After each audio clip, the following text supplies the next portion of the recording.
Je ne croyais pas à l'existence des fantômes, jusqu'à ce que je me retrouve un jour face à face avec l'un d'eux. Depuis, je n'ai jamais cessé de les chercher. Nous allons couper à un moment donné cette radio. Ne nous en voulez pas. En revanche, vous pouvez continuer à nous parler. D'accord. Oh, Waouh! c'était beau celui-là. Ah, celui-là était beau. Enchanté. Quel est ton prénom, s'il te plaît? Celle qui vient de m'appeler à l'instant. Esteban. Esteban? Ouais, je comprends. Esteban. Stella, ouais. Stella. C'est Stella. Esprit. T'as entendu? Esprit. Je m'appelle Dan. IRP13 vous souhaite la bienvenue dans nos enquêtes.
Et bonjour à tous, bienvenue sur la page RP13, ravi de vous retrouver. Donc voici la fameuse petite vidéo, c'est juste un debriefing.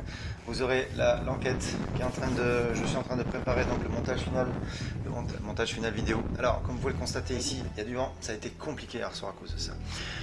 Vous entendez un peu là, ça a été pénible, vraiment. Donc alors, voilà ce qui va se passer. Donc nous étions arrivés ici, jusque là pas de problème, on avait installé le matériel. Vous allez voir déjà, première enquête, première partie de la vidéo, je vais vous montrer.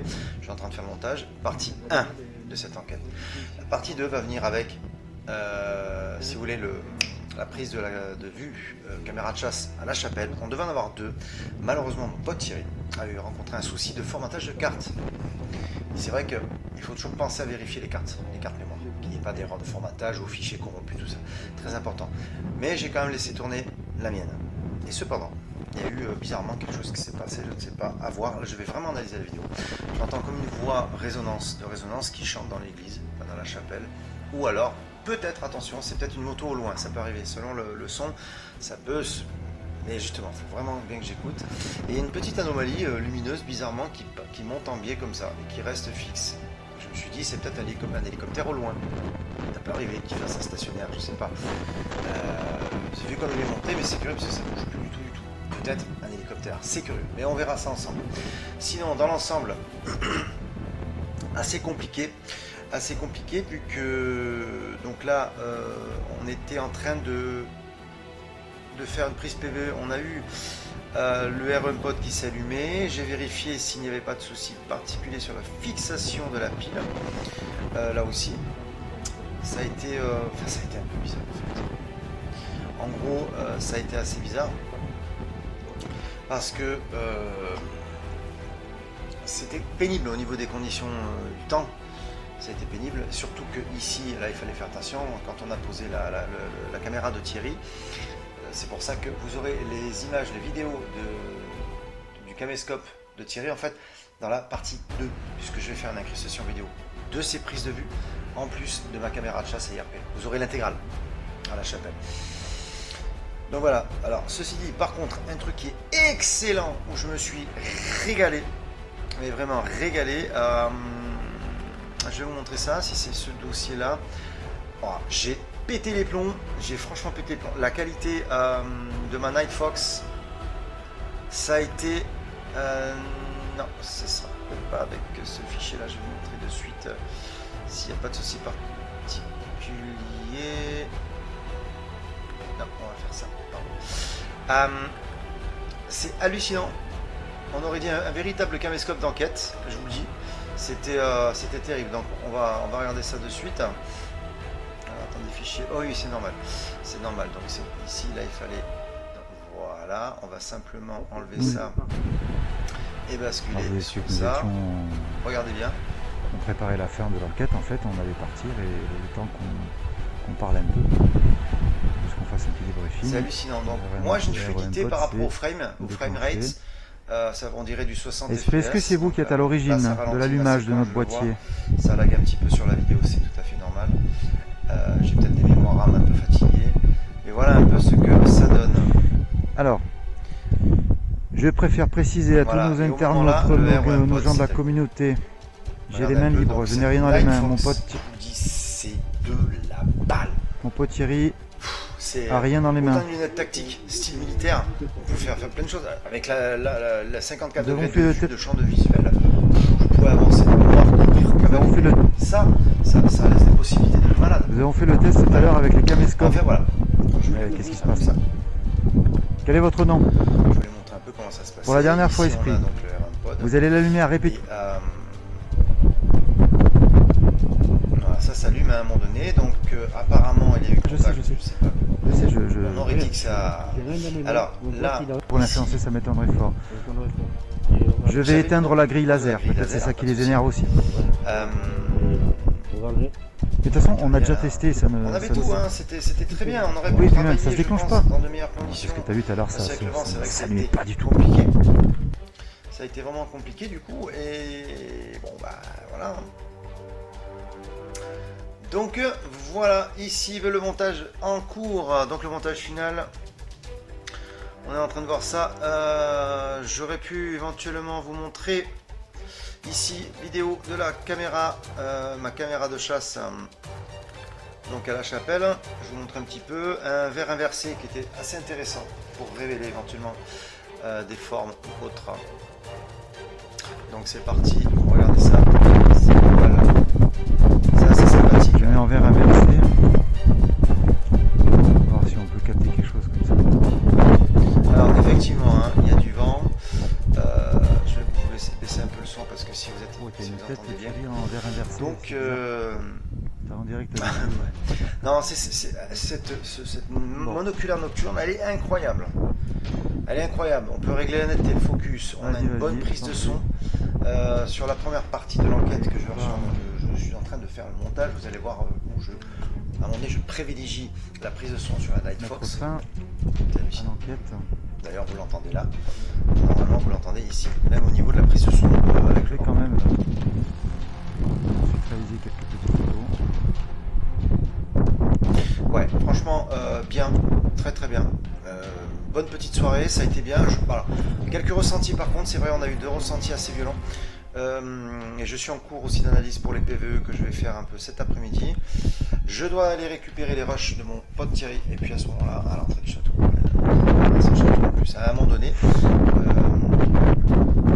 j'ai eu la patate au niveau de la puissance de l'infrarouge. Je sais plus si c'est ici ou c'est ça. Où je vous garantis, ça déménage. Ça déménage, c'est hallucinant, hallucinant. Je crois que c'était... Je sais plus si c'était celle-là. Et on voit vachement bien, de toute façon vous verrez, il n'y a pas de souci, ne vous inquiétez pas, vous verrez. Je vous montre ça un peu rapidement. Je vais avancer, non ça c'était la partie... Poignée. Est-ce qu'il y aurait quelque chose... Voilà, bon. Donc là, nous avons la partie où justement c'est la pose de la grille laser.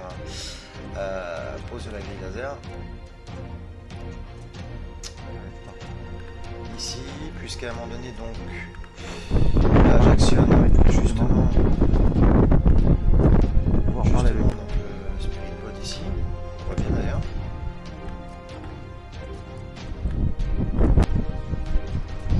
Alors il est vrai que j'ai voulu tester après. Ah voilà, il fallait faire très attention parce que là on avait un vide intersidéral limite. Il fallait faire très attention. Il y a ça. Je sais plus où c'est que je voulais vous montrer quelque chose. C'était, vous puissiez voir un peu la puissance, quoi. C'est hallucinant d'avoir autant de patates. Attention, t'as des yeux. Bon. Je sais plus si c'est ici. Faut que je vous montre, hein, parce que c'est impressionnant. Non, c'est là. D'avoir autant de puissance dans un outil comme ça, parce que c'est considérable, parce que j'aurais jamais cru qu'il y ait une portée, surtout que le château, si vous voulez, il est assez loin quand même de nous. Enfin, je veux dire, pour aller aussi loin dans l'obscurité, pour avoir à peu près, donc la pose de la grille laser, toujours. Vous avez ce petit boîtier qui est posé ici. Voilà, on était bien là, on était bien, franchement, ouais. Regardez bien l'image. Est-ce que ces petits points verts vous effraient ou pas? Cela vous permettrait d'être révélé. Alors il se pourrait peut-être, effectivement, peut-être que ça a dû énerver les esprits, je sais pas, parce que c'est vrai qu'à un moment donné, je sais pas, je trouvais qu'il y avait quelque chose qui se passait, c'était assez curieux, mais donc à voir. Est-ce que ça a pu les énerver un peu? Je sais pas. Mais bon, je sais que on a eu un ressenti, oui, assez violent, c'est vrai. On a dû couper court parce que je pensais qu'il s'était un peu énervé. Alors du coup, vous verrez, hein, de toute façon, sur le reportage final, ou à la fin, donc, on quitte les lieux. Voilà les amis. Eh bien écoutez, c'était juste le petit débriefing. Bon, beaucoup de vent, petit souci matériel, de fort ressenti avec Thierry. Il y a eu un passage où on avait quand même pris garde, on a fait attention de pouvoir retirer tout ce qui pouvait influencer le cas les détecteurs MF et le RMPod. Je n'ai pas pu faire de séance PSB7, je pensais que ça aurait été compliqué avec le vent, c'est pour ça que je ne l'ai pas fait. Et, mais une fois qu'on avait éloigné toutes les sources qui pouvaient éventuellement polluer donc les détecteurs, tout ça, et à ce moment précis, quand on a eu ce ressenti, avant que ça se passe, donc le RMPod a commencé à s'affoler. J'ai quand même bien vérifié si dessous, parce que le problème de ce modèle en particulier, c'est que la pile de 9 volts, la pile carrée, là, elle est maintenue dessous avec ses contacteurs, mais elle a du mal elle a tendance à bouger. Attention, ça peut influencer sur la sensation. C'est-à-dire qu'en fait, il va s'affoler, s'allumer souvent. Je l'ai vérifié et à un moment donné, ça marchait nickel. Pendant un moment, ça sonnait plus, parfait. Donc je sécurisais la pile pour éviter qu'elle bouge et j'ai remis le RMPod. Et c'est à ce moment-là qu'on a eu le ressenti par contre, et tout s'est déclenché ensuite. Enfin voilà, donc c'est le petit débriefing. La vidéo finale arrive. Là, je vais récupérer les rushs de mon pote Thierry. Et comme ça, on fait la partie 1 de l'enquête. La partie 2 viendra juste dans la foulée avec ma caméra de chasse à la chapelle Saint-Jacques et les rushs de son caméscope Sony DCR SR32 que vous verrez en intégralité. Voilà. Et de toute façon, il va regarder un peu si lui aussi, il aurait peut-être éventuellement capté quelque chose. Merci beaucoup. On se retrouve très vite. Portez-vous bien. Salut Jackie. J'espère que ça va. Et puis à très vite, comme d'habitude. Ciao. Voilà, donc c'était le petit débriefing de cette enquête. La partie 1 de l'enquête principale arrive très bientôt. Viendra ensuite la partie 2 avec les vidéos de mon pote Thierry, ainsi que la prise à la caméra de chasse à la chapelle. À très vite. Merci encore.